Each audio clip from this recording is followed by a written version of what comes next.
equity, mate. I will say this about investing. Everything you do learn is cumulative. What I learned at 20 is useful.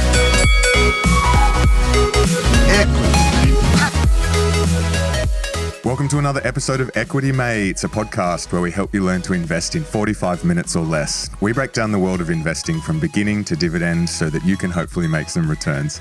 My name is Bryce, and as always, I'm joined by my equity buddy, Ren. How's it going, bro? I'm very good, Bryce. Very excited for this episode. Yeah, this one's a bit different. It is part of our expert investor series, so very keen to crack into this one, but it's in an area that we haven't really spoken about before, and that is private equity and venture capital. So pretty keen to welcome Paul Wilson to the show. Thanks, guys. Good to be here. So Paul has had extensive experience in private equity investment as Director of Champ Private Equity in Sydney and New York, MetLife in London, and as Executive Director at Lachlan Murdoch's media-focused investment group, Illyria. Paul is also co-founder and partner of Bailador, specialist investor in IT and media, as well as Director of SiteMinder, Straker Translations, Stackla, the Rajasthan Royals IPL cricket franchise, and ASX-listed Vita Group Limited. Quite a resume there, Paul. Oh, thanks, Bryce. So, Paul, before we crack into the meat of the episode, we like to play a bit of a game, overrated, underrated. We'll throw a few different sort of asset types at you and maybe some current events, and we want to get your opinion on whether you think it's overrated or underrated and perhaps why. Ready to play? Ready to go. So, overrated or underrated, the ASX 200? Well, I will lead off by saying I don't usually make predictions, specifically outside of my area of expertise of tech. But in the interest of playing the game, I'll say it's not underrated, but it depends on which company within the ASX 200. One of the reasons I'll say not underrated is because you've got a huge savings pool in Australia, a lot of which is mandated to invest only in ASX 200 companies. So you've already had a lot of money chasing those companies. So you just question if the valuations across the board are going to be attractive, not to say you can't find good opportunities within it. So, Paul, you mentioned tech there. So, overrated or underrated, the NASDAQ 100? Also difficult because it depends which companies within there. And in this case, a lot of it depends on what happens with the regulators and if they have a crack at breaking up some of the really big names. So, overall, though, long-term, big tech's going to keep rolling on. So, underrated. Keeping on the tech theme, I guess, overrated or underrated Bitcoin? Overrated. That one's not hard. Basically, it's terribly expensive and environmentally unfriendly to produce. And as far as I can see, they haven't got a solution that can't be better served by other products and opportunities. That's not to say that blockchain technology won't be huge. I'm just not a big fan of Bitcoin. So coming back to Australia, and one of Australians' favourite investment options is property. So overrated or underrated Australian property? Overrated. Just think about it this way. On the balance of probabilities, are interest rates going to go further down to provide a boost? Highly unlikely. There's really nowhere to go from here. If you look across historic levels of valuations to income, look worldwide on similar measures, there's just not a lot to suggest that you can get lots of upside from here, but there's plenty to suggest that there could be flat or declines over time. So probability weighted, it's overrated. Interesting. Overrated or underrated unicorns? This one very much depends on which unicorn and who's behind it. If you've got someone who's just been following their money and pumping up the valuation without other third parties, then chances are overrated. But if it's a fast growth company that's got good analyzable metrics that are repeatable and a huge market, then under. We're recording this in December 2019, and it's a bad time for unicorns at the moment with some big stories not doing too well. But who knows, 2020 might turn it around. Overrated or underrated Silicon Valley as a whole? Silicon Valley as a whole. So the inputs to this decision would be they historically have produced a lot of innovative companies, and they've produced companies that can grow very, very big. On the flip side, there's no doubt in my mind there's a lot of herd mentality there. So overall, I'm going to say overrated. Now, Paul, you're in private equity and VC, and we'll unpack that a bit later, but overrated or underrated SoftBank? Overrated. WeWork, I just never got it. Yeah. And I think if you look at their portfolio, there's probably going to be more of those. Interesting. And then last one, continuing on the tech theme, we've had our wax stocks, the four hot tech stocks in Australia. Overrated or underrated, those four stocks? That one's slightly more difficult because quality companies, but valuations are pretty high. So in the long term, underrated. In the short term, potentially overrated. Awesome. So I think it's pretty clear that your area of expertise lies in the tech space, and we'll unpack that very shortly. But you didn't like what I said about property? You know what? I loved what you said about property. He didn't like what you said about Bitcoin. That is not true. We mentioned there in your opening bio that you are on the board for the Rajasthan Royals. So we'd love to just get the story behind that, how that came to be, and I guess what are some of the awesome experiences I imagine that you've had with them before we jump into your background. Sure. Well, I'll try and keep it as short as I can with the Royals. I was working with Lachlan Murdoch at the time. We were looking for some investment exposures in India and, huge population, big English-speaking population. The Rajasthan Royals was particularly attractive because there was an IPL league starting and the Indian team had won the T20 World Cup. And so there was a survey saying 80% of Indians favoured T20 as their favourite form of cricket. More than 80% of world cricket revenue is coming through India. So massive addressable market. That's basically where we always tend to start on our investments. And it was a brand new opportunity that was being underwritten by a 10-year broadcast deal from Sony. So it looked like one of those things where, look, even if it doesn't go as you expect, the downside should be small, but the upside could be huge. Fast forward to today, last year the Rajasthan Royals made more profit than every Australian sporting team combined. Wow. And that was off the back of a pretty small initial investment. I can't give the exact details, but suffice to say it's been a nice winner. Just along the journey though, many challenges. The first season, we appointed Shane Warne captain coach. We won the league. I was there in Mumbai for the final. And like so many Indian things, it's such a dichotomy. We arrived at the ground by chopper and then sat on wooden benches with a bottle of water, which is the highest hospitality they had. And so we're a largely Western ownership group. And we said, here's an opportunity in corporate hospitality.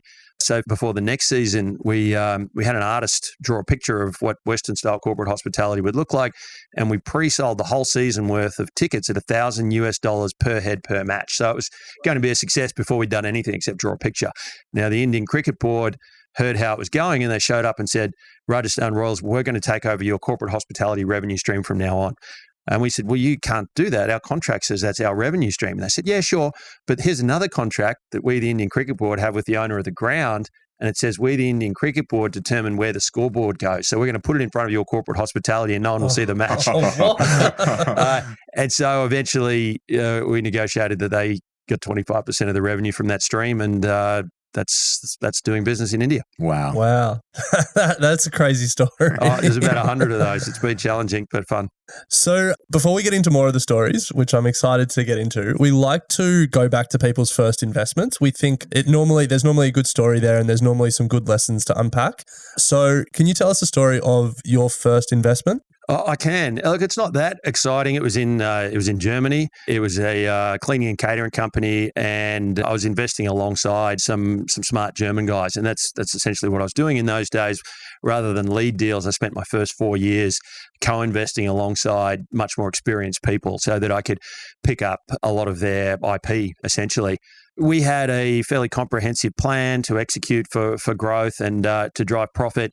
But 6 months in, we got an offer from a much larger competitor that we could double our money. So we took it. And so, lessons are, first of all, acquisitions are usually determined, the timing, by the buyer, not the seller.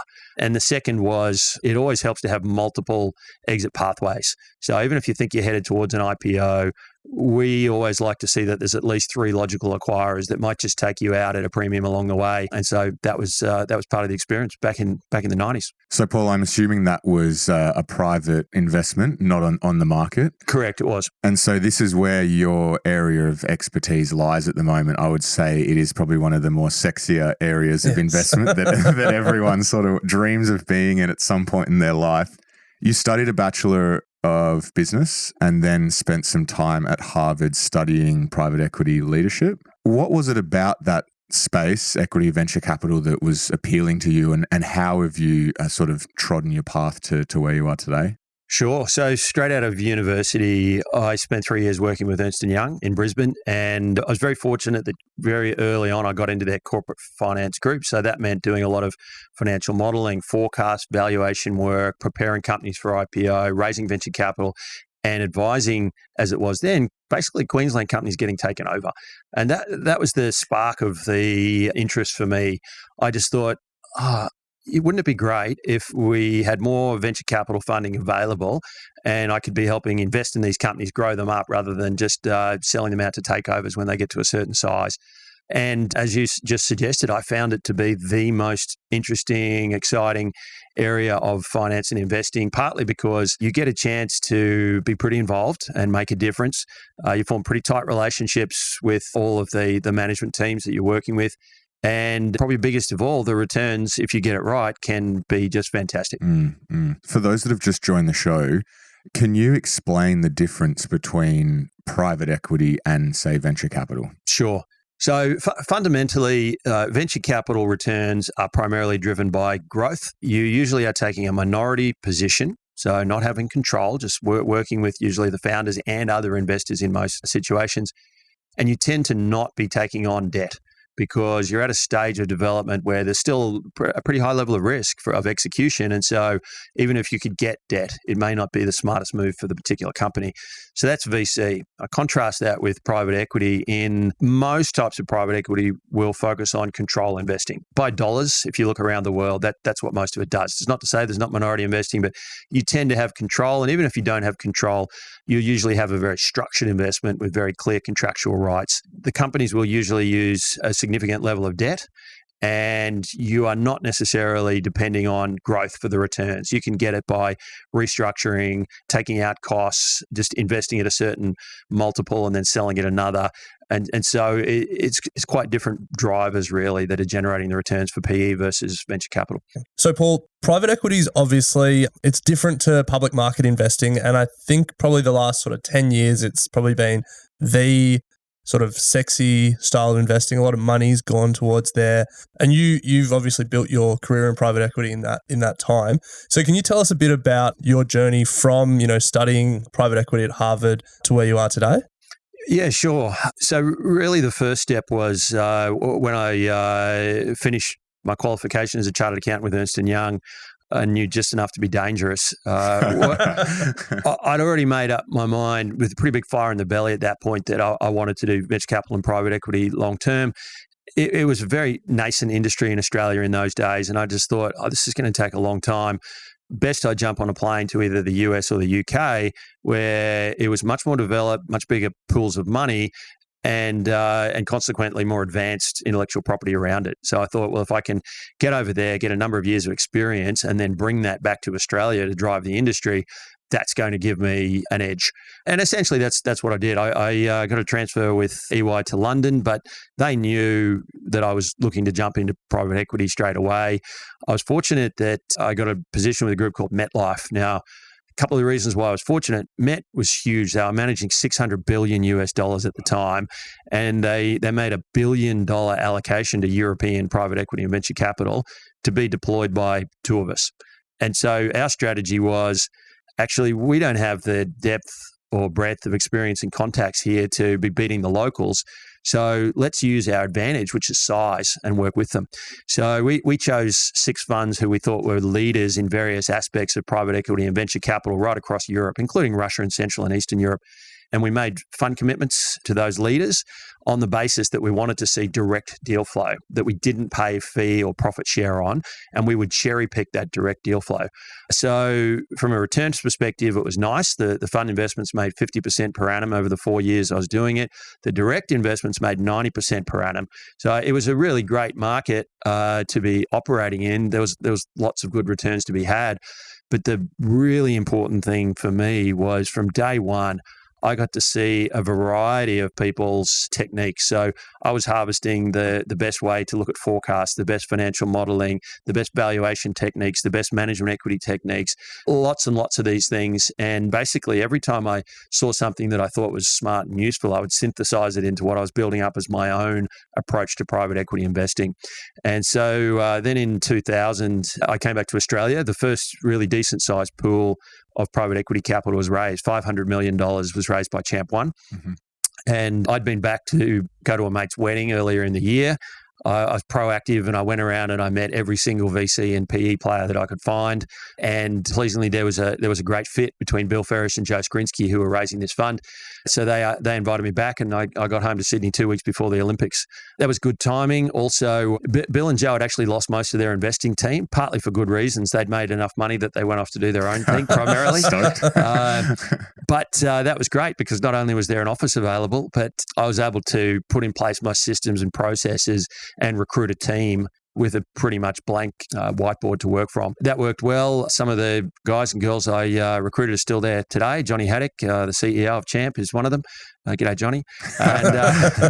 And we generated returns of over 50% per annum for the 6 years that I was with Champ. But we were a generalist buyout fund. And when I first came back to Australia, that was a great place to be. You had a nice wide open mandate. And the competition level was not high. In fact, it was particularly low. Really, the banks hadn't cottoned onto lending to buyouts at that stage. And that's a key ingredient. I spent the first 6 months a lot of time with banks, really educating them on how they could participate in this wave that was coming. Contrast that with late 2006 when I resigned from Champ, and there were 80 lenders into the Australian buyout market. And so combine that with all the funding that had come into international private equity funds, more funding for Australian private equity funds, and you had this multiplier effect, more equity plus more debt. And the prices to me looked toppy. And the debt structures that were going in, they were unstable. What was happening was the lenders would give you basically a holiday for 18 months where you weren't going to trip any covenants, after which time they probably moved on to another position in the bank. But after that time, unless you were really knocking it out of the park, there was a big chance you were going to trip covenants. And so there was going to be all this carnage in the sector, was my thesis. And so I thought, well, we had profit share, deal by deal at Champ. I'd been fortunate enough to get a degree of financial freedom from that. So deals like Austar Pay Television, I led, and we took EBITDA from 0 to 120 mil in 18 months, turned 65 million into 600 million and realized that. And so we all took our share of deals like that.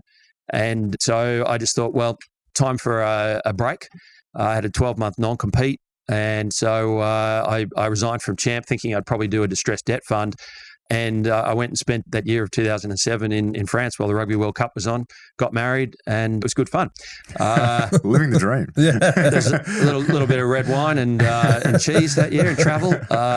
But during that northern summer, Lachlan Murdoch reached out. He had left News.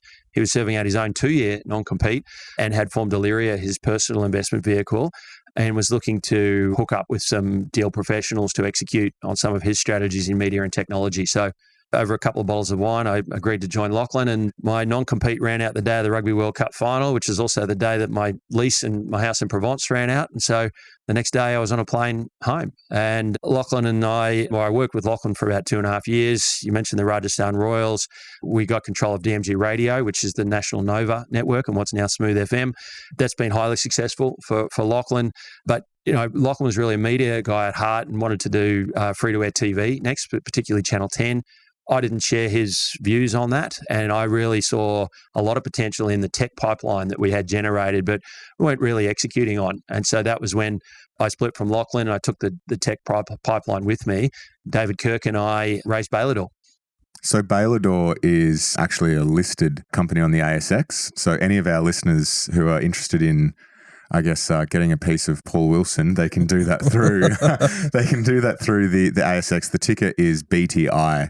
So can you tell us, Paul, about your, process in Bailador and through Lachlan as well that you go through to actually find your investment companies? It's a massive sort of world out there. Where do you start? Sure. Happy to address that. I will just make one comment first on Bailador being public. That's a very deliberate long-term move by David and myself. Usually for investors to get exposure to the expansion stage of technology, you're making a 10-year commitment to a blind pool where you can't see what any of the actual portfolio is going to be. And typically you'll need at least $1 million that you can lock up for that 10-year period. Now, that just closes off the category to a huge amount of investors, right through to some of institutions, family offices, high net worth. By having Bailador as a listed vehicle, we follow a very traditional investment approach, which I'll touch on in a second, for building and maintaining the portfolio and realizing value out of it. We have 10 companies, but you can see which 10 companies we have. You can see the valuations that we hold them at, and you can top up or realize your investment at any time. And that's unique. For a lot of people who are interested in this space, it's a great way to get exposure, but maintain that flexibility, and you can pull your cash out whenever you want. Yeah, it's a great way to get exposure, something that as retail investors, getting access to this market is very tough. Before you go into your investment sort of process, can you just give us a quick rundown on what Bailador specialize in and sort of what stage of the company that you're looking for? Sure. We specialize in information technology industry. So I'll just make some distinctions of what we don't do. We don't do biotech, medical devices, pharma. So it's all IT. Within that category, we're most interested in software as a service business models and marketplace models. The reason is that they can scale and address global markets very efficiently. And I'll dig into this a little bit more shortly. In terms of size and stage, a rule of thumb for us is revenue of at least $5 million.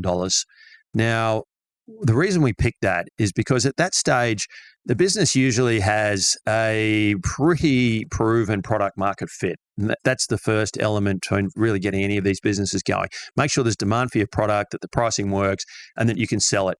By the time they've gotten to this $5 million of revenue, particularly if they're on a subscription business model, they usually have hundreds, maybe thousands of customers, very predictable revenue streams. They almost always have already started to address international markets. It's not good enough just to be a local champion. When you're in software, you have to have world best technology or world best product market fit. Usually, so the technology is proven, product market fit is proven, management have proven themselves able to scale it to that point.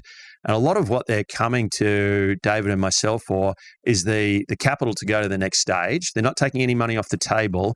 It's quite the contrary. They come to us excited because they say, we've cracked the code. We know that we can go faster if we can just have a little bit of capital to invest to drive that. And the other thing they're looking for from us is some experienced heads who've been on that journey with a number of companies, help them grow globally, help them understand, is it okay to be burning cash or not, and why? Which countries should we focus on or go global all at once? Which product area should we be investing in? All of those elements of the journey, we've had quite a bit of experience in. Every company is different, but you can draw on those past experiences. So that a company typically looks like this. It's been founded 2 to 6 years ago. It's through $5 million or preferably $10 million of revenue. It's usually run by the founder or founding group.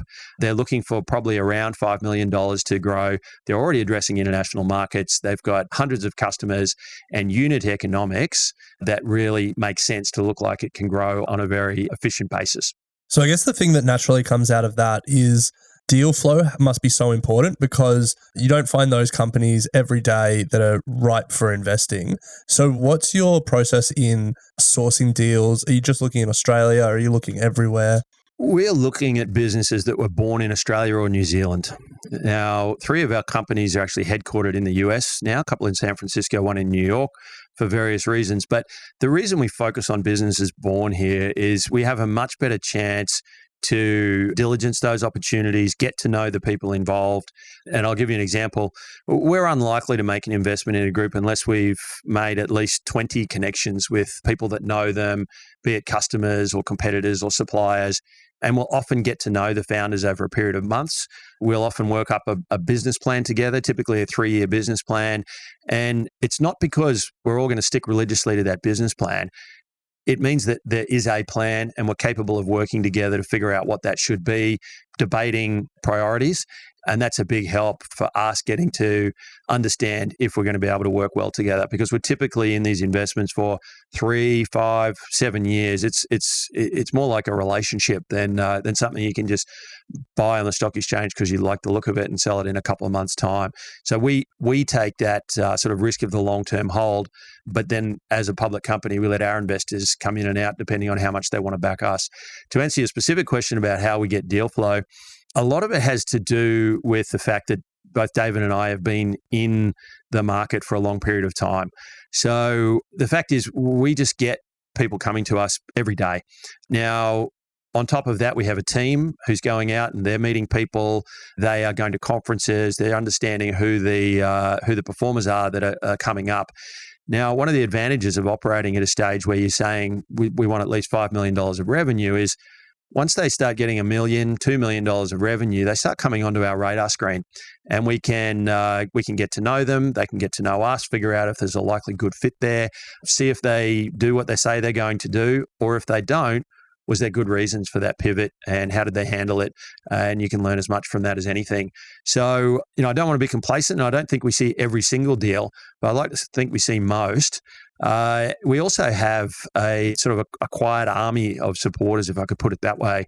We've got more than 1,500 shareholders. A lot of those people are high net worths that they themselves see a lot of deal flow and they're interested in the space. A lot of them go along to lots of pitching events and conferences and will just naturally be approached.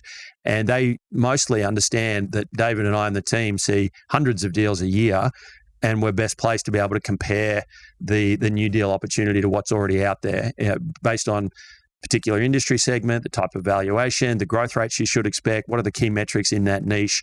And so by specialising in this particular area within Australia at expansion stage only, we think we give ourselves the best chance to see a lot of the deal flow and for people to be aware that that's what we do and come to us.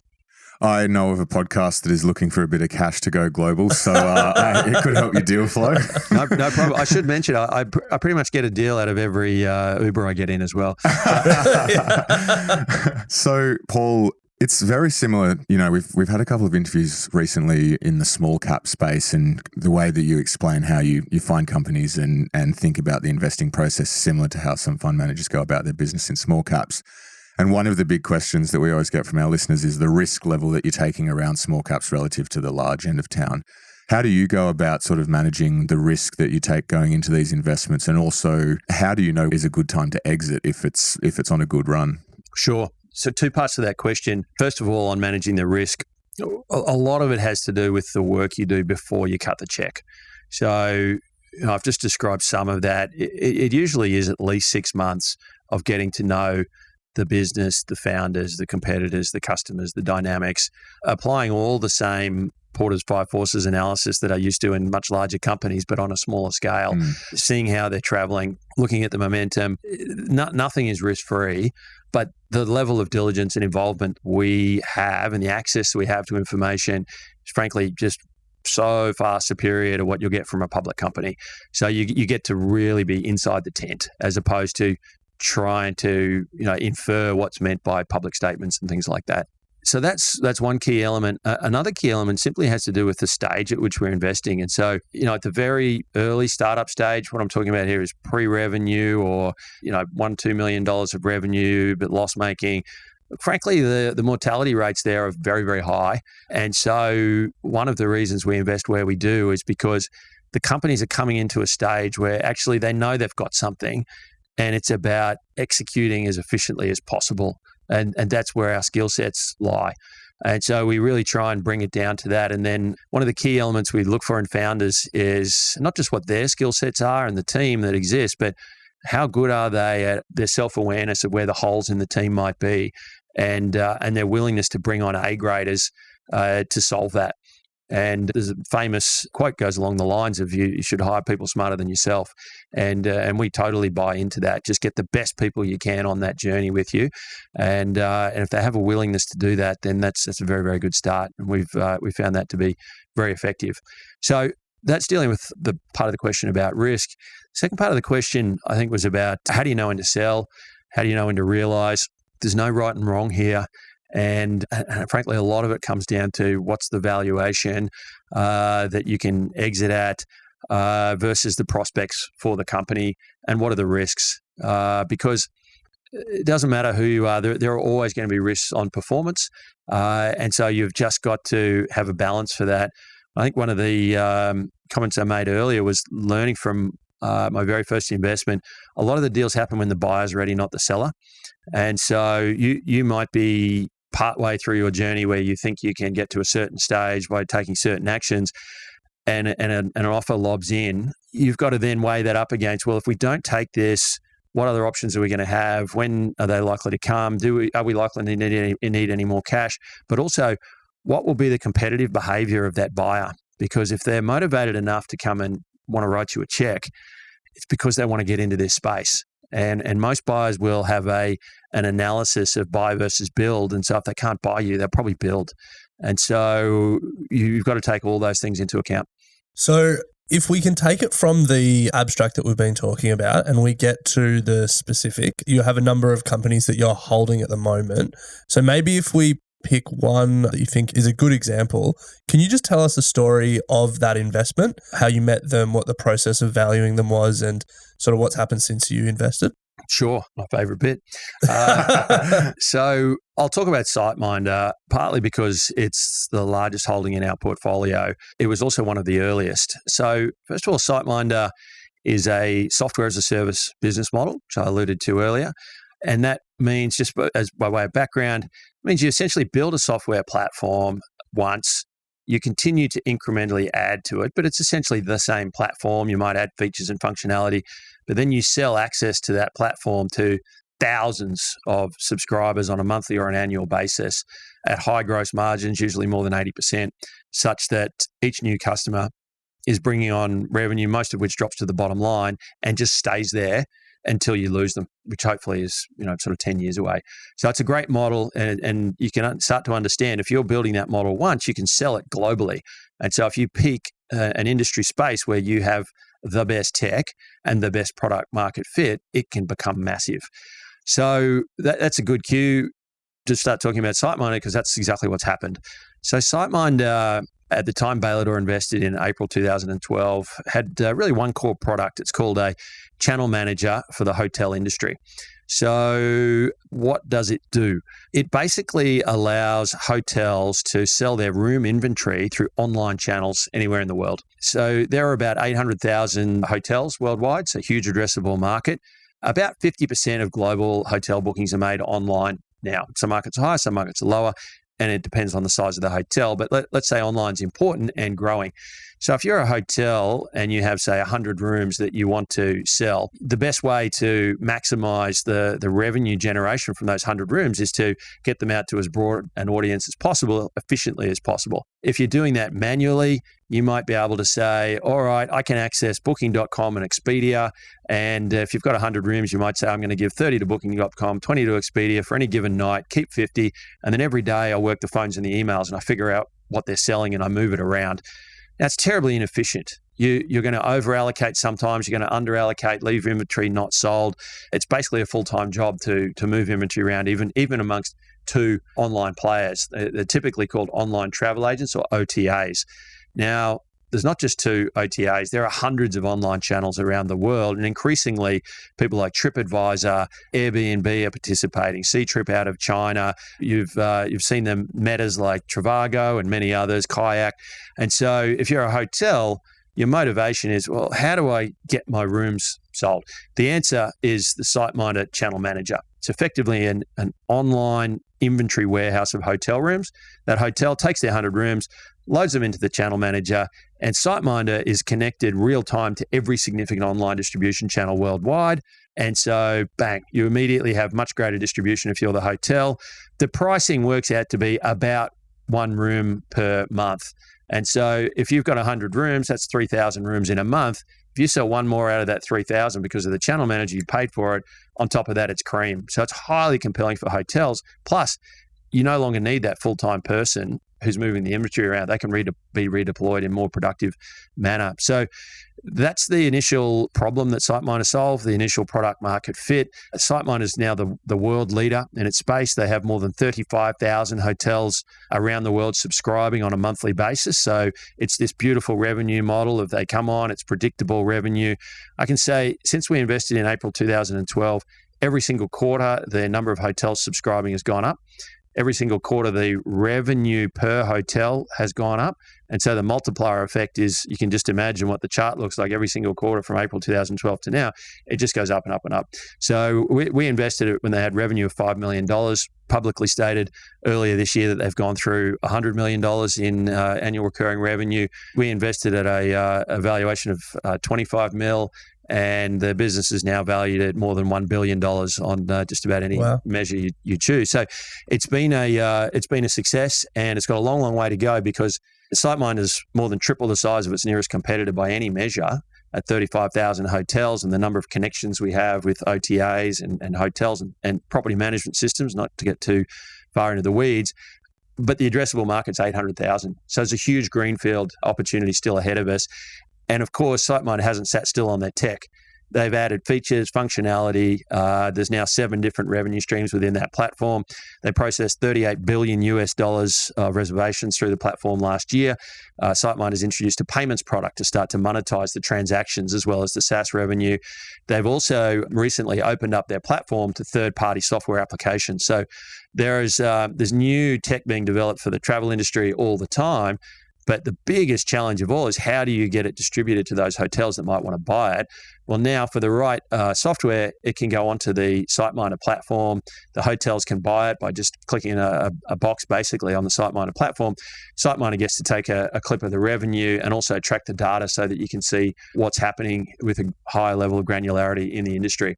So it's just a tremendous business. The team there has done a fantastic job.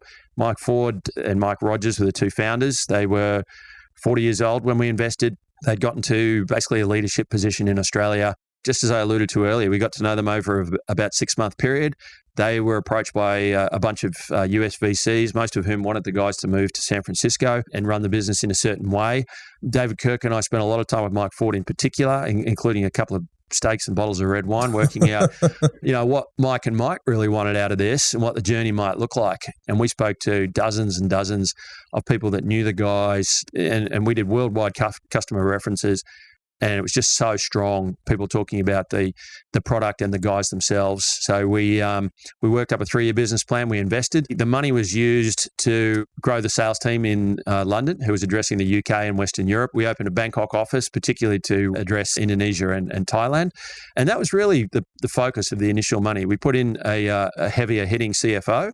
And we took the business intentionally into losses. After 18 months, it came back into profit. I was generating cash, was now growing at 80% per annum, whereas it was growing about 25% without that cash injection.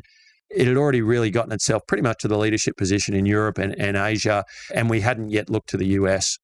So we did that together. We made the decision that if we're going to go to the US, we wanted to go hard to get the market leadership position there. The best way to do that, we thought, would be to take on a little more funding. I should say the guys had only used 1.8 mil of our 5 mil to get it to that point as well. Wow. So, it was working well. The unit economics all worked. And we said, right, now's the time to go harder. And so Bailador identified a Silicon Valley-based investor called Technology Crossover Ventures, TCV.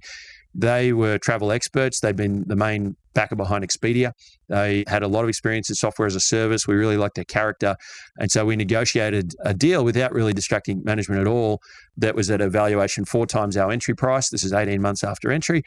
Bailador could have taken any or all of our money off the table, but we chose to take none. We said, this is not a 4 times money investment. This is a 20, 30, 40 times money investment if we can keep growing it.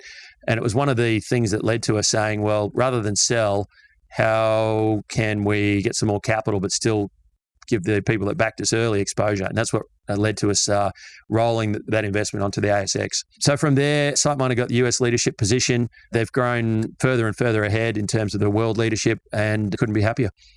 Wow. So when are SiteMinder going public? It's lots of investment bankers around the country would hope it's very soon. The reality is SiteMinder is absolutely ready to be public. Run a filter that says Australia, a software as a service business that's more than $100 million of revenue, more than 25% growth rate, more than 70% gross margin. You'll come up with 3 ASX listed companies, WiseTech, Altium and Xero, and SiteMinder fits into that. So they're already right in that premium quartile up there. The reality is SiteMinder has plenty of access to private capital.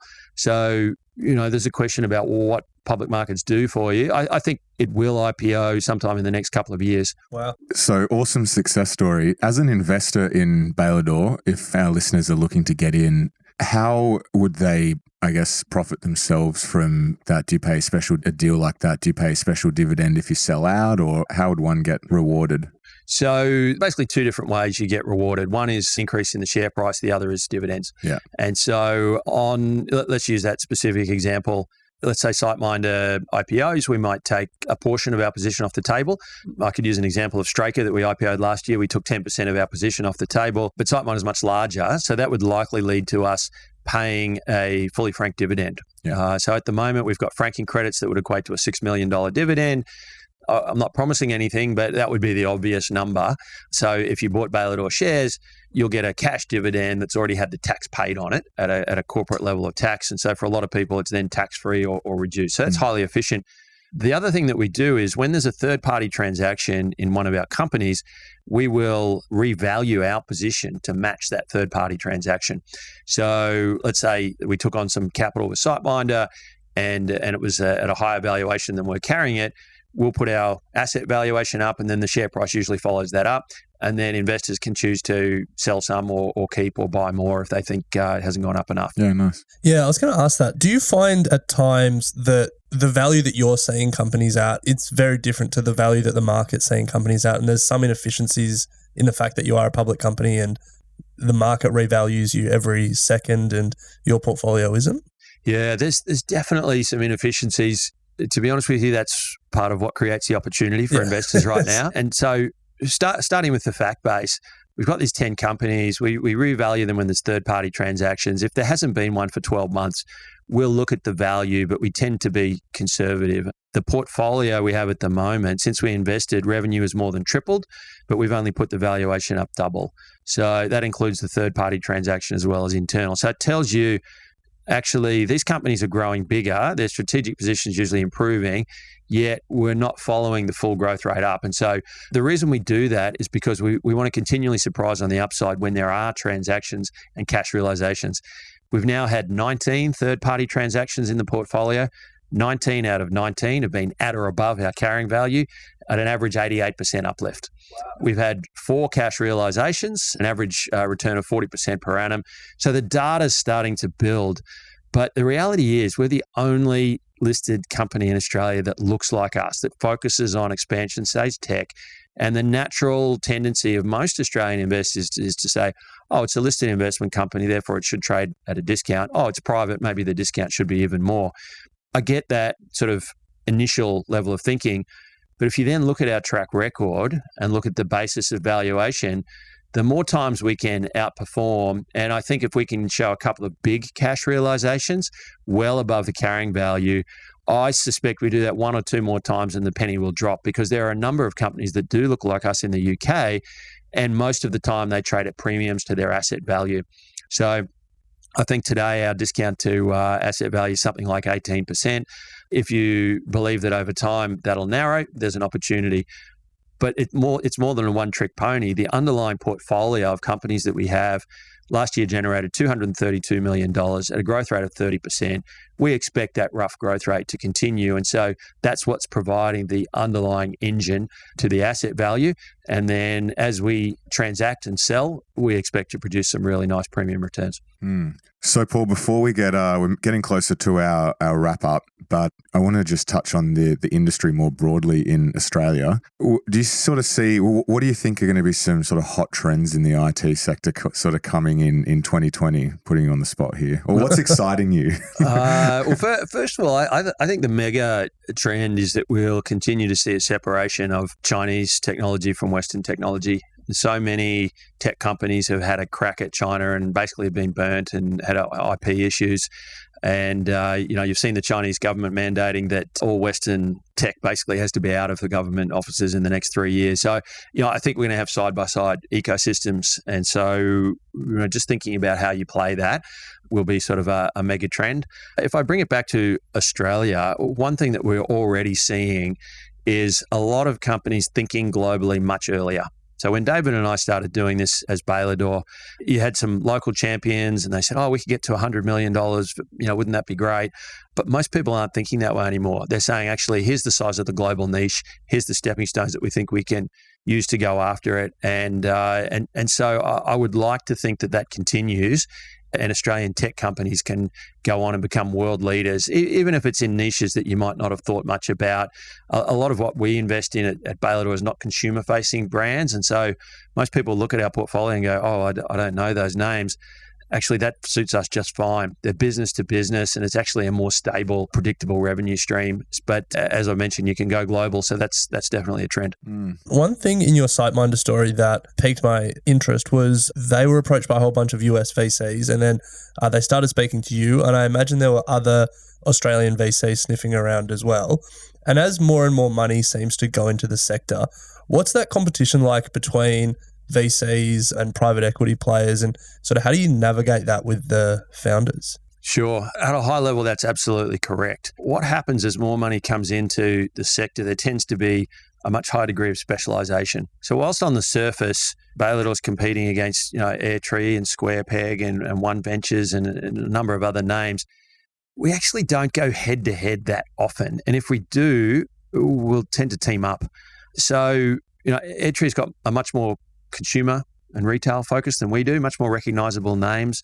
Squarepeg and Blackbird will go earlier than us. One Ventures has done a lot more medical historically, albeit they're sort of now moving much closer towards what Bailador does. So we've all got our areas of specialization, and it's like friendships, it's like relationships. Not everyone gets on with everyone, and so you do find just better fits. And remember, the founders aren't taking money off the table when we invest, and so whilst the valuation counts, it's not the be all and end all.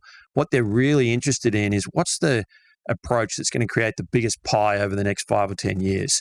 And so that's really the battleground, if I could put it that way. We always have 3 questions that we like to finish our interview with, but I'm sure there are a lot of people sitting here listening going, God, it'd be awesome to get into private equity and, pursue that career path. If there was one sort of skill or characteristic that you think is really important in the industry that one could sort of go after, what would you sort of suggest that be?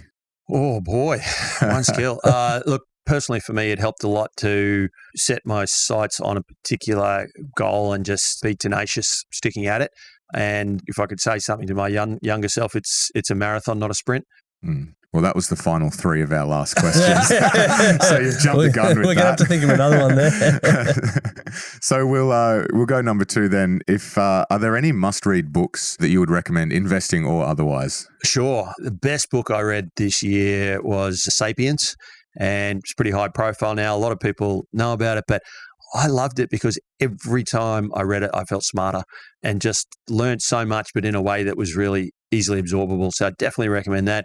On a business front, there's a book called The Founder's Mentality that a number of our companies are having their whole teams read, and they found it great just to get an alignment of focus and emotional focus as much as anything else. Yeah, nice. We'll include those books in the show notes if people want to read them. Our second question that we always like to ask to wrap up, what's your go-to source for investing information? I don't really have a single go-to, and part of that's on purpose. I like to get my information from lots of different sources so you can get different points of view. So there's really not one I'd call out, to be honest. And the final one you've already answered, which was advice to your younger self, which was it's a marathon, not a sprint, which I really, really like and relate to. Maybe advice to the younger self, not everything that happens in Vegas stays in Vegas. We'll get that story next time. So Bryce has got one more question that he's written down here. I don't know if you're planning on asking it. Oh, yeah.